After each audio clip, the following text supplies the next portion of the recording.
کسی ایک زمانہ میں ایک فراخ دل اور مہربان بادشاہ رہتا تھا، لیکن لوگ اس سے خوش نہیں تھے کیونکہ بادشاہ کاہل تھا، کھانے اور سونے کے سوا کچھ نہیں کرتا تھا۔ بادشاہ دن، ہفتوں بلکہ مہینوں تک کھاتا اور سو جاتا۔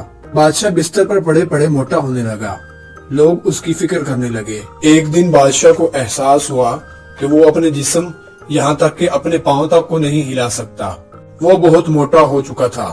اس کے دشمنوں نے اس کا مذاق اڑایا۔ بادشاہ کے محل کے ڈاکٹر بھی اس کی صحت اور تندرستی حاصل کرنے میں مدد نہ کر سکے۔ بادشاہ نے بے تحاشا رقم خرچ کی، لیکن سب بیکار گیا۔ ایک صبح ایک شخص محل میں آیا۔ اس نے بادشاہ کی بیماری کے بارے میں سن رکھا تھا۔ اس شخص نے محل کے دروازے پر کھڑے سپاہیوں کو بتایا کہ وہ بادشاہ کا آسانی سے علاج کر سکتا ہے۔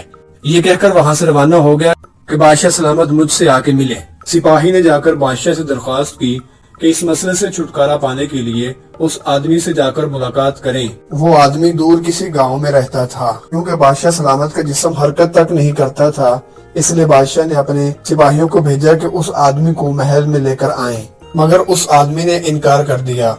اس نے کہا کہ ٹھیک ہونے کے لیے بادشاہ سلامت کو اس کے پاس آنا پڑے گا۔ سپاہی نے بادشاہ سلامت کے سامنے جا کر عرض کی کہ بادشاہ سلامت، ٹھیک ہونے کے لیے آپ کو وہاں جانا پڑے گا، وہ آدمی نہیں آ سکتا۔ سخت کوشش کے بعد بادشاہ سلامت اس شخص کی رہائش گاہ پر پہنچ گئے۔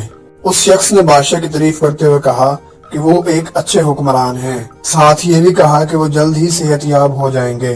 اس شخص نے بادشاہ سے دوسرے دن بھی علاج کے لیے آنے کو کہا اور ایک شرط رکھی کہ وہ پیدل ہی علاج کروانے کے لیے میری رہائش گاہ پر آئیں گے۔ بادشاہ سلامت سڑک پر چند قدم بڑی مشکل سے چل سکتے تھے، لیکن صحت حاصل کرنے کے لیے وہ اس شخص کی رہائش گاہ پر پہنچ گئے۔ بدقسمتی سے وہ شخص وہاں موجود نہیں تھا۔ اس کے بیٹے نے بادشاہ سلامت سے درخواست کی کہ وہ علاج کے لیے کل دوبارہ پھر تشریف لائیں۔ یہ بات 2 ہفتوں تک دہرائی گئی اور وہ شخص بادشاہ سلامت سے کبھی نہیں ملا اور نہ ہی بادشاہ سلامت کا علاج ہوا۔